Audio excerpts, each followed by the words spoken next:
We're going to take a look at getting reflections in water in a drawing with graphite.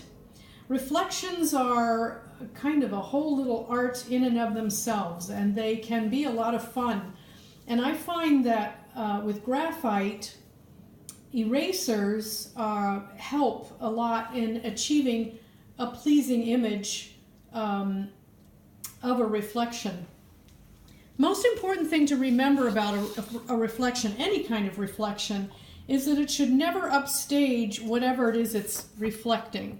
So the reflected image is usually less distinct, the edges are softer, and of course when you're talking about water, you get the irregular edges from the ripple of the water, usually.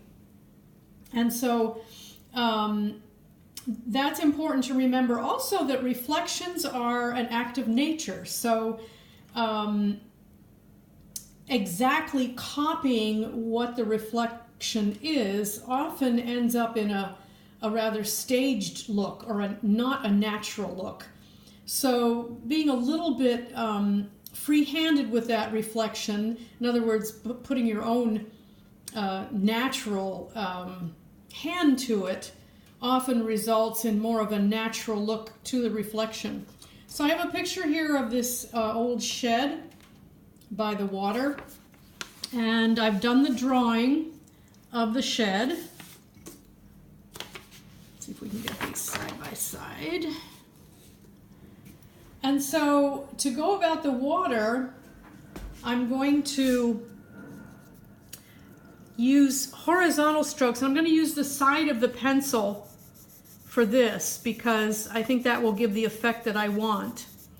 And what I want to make sure I do is to mirror, because a reflection is a mirror, the key elements to this shed, and that's what will make it a believable reflection. So there are these lights and darks in here, but I'm going to first just put some horizontal strokes down, not being extremely careful trying to articulate anything at this point. And then I'm going to go in with the eraser. Now I have a hard edge eraser here, that will work to get some interesting strokes going on here.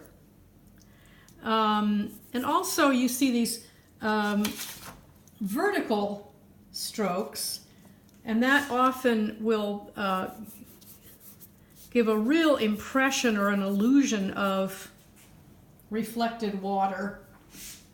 Then I go back into it, and for instance, I want to make sure that I get this reflected window up there. And the other thing about reflections is you have to check the angle, because this where these reflections are positioned are slightly at an angle, and that's what makes them look believable. So I want to make sure, for instance, that I get the reflection of the darkness of that window, and it's going to be off to the side just a little bit. And so I'm going to make sure I get that dark area in there. And then as you get closer to the view, where the viewer would be, these edges would be sharper and clearer than further away, which is true of anything that we draw. So these markings can be fairly indistinct.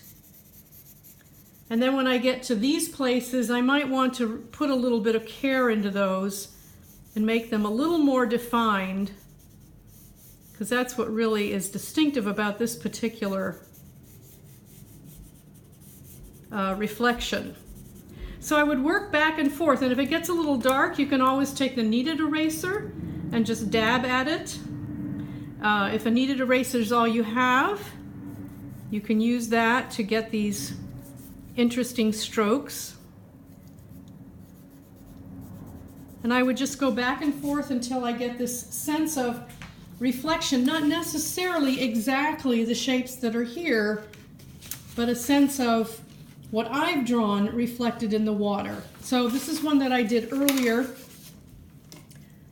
with the cabin, and then as you can tell, my reflection is not an exact reflection, pun intended, of what's here, but it's a believable reflection of the old shed there.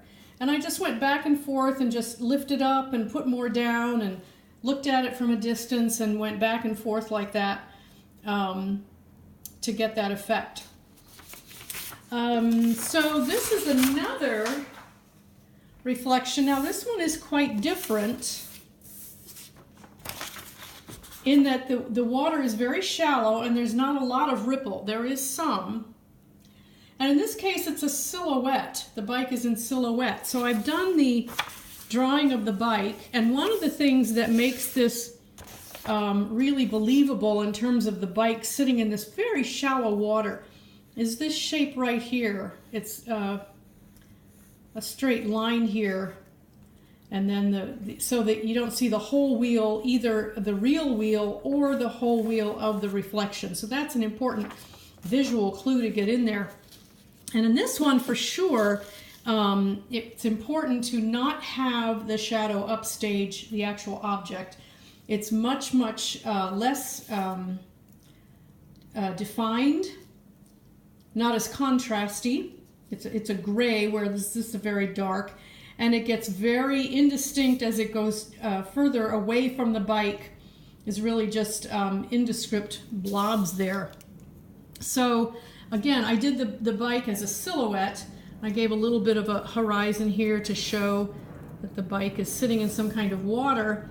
And then I would want this part of the reflection to be very soft, very gray. And when it gets down into this part,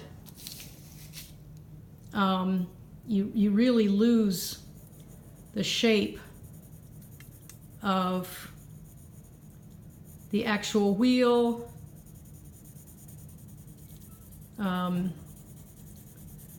So I can be just really free-handed here in terms of getting that tone down. And then I would go in with the eraser, maybe smudge that a little bit, and do this to get that ripple effect. And I'd keep working back and forth. That's a little bit even too dark there. Until I got what to my eye gives a reflection. Again, not exactly like this. This is a photograph, but you do get a sense of reflection there. And I would just continue to work back and forth with the pencil and the eraser until it was an interesting shape and also a suggestion of a reflection.